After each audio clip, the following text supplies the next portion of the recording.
নিজেদের ভাগ্যের পরিবর্তন কে না চায়, নিজেদের অবস্থার উন্নতি কে না চায়, কিন্তু এই চাওয়ার পেছনে আমাদের মাঝে মাঝে হয় না এমনটা যে আমরা আমাদের নিজেদের উন্নতি চাচ্ছি, কিন্তু হয়তো আমার পাশের বাসার কেউ বা আমার কোনো বন্ধু উন্নতি করলে আমার খারাপ লাগছে, বা আমার ভেতরটা খুব বেশি পরিষ্কার না, কেউ আমার কাছে একটা উপকার চাইলে, কিছু একটা ফেভার চাইলে আমি সেটা করছি না, করতে চাচ্ছি না, তখন ভেতরটা আমার কলুষিত।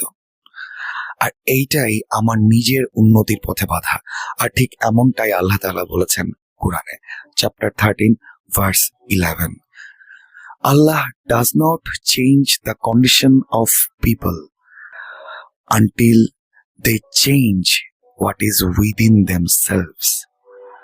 অর্থাৎ আল্লাহ ততক্ষণ কারো ভাগ্য বা অবস্থার পরিবর্তন করেন না, আল্লাহ ততক্ষণ কারো ভাগ্য বা অবস্থার পরিবর্তন করেন না যতক্ষণ না তারা নিজেরা নিজেদের ভেতরটা পরিবর্তন করলো।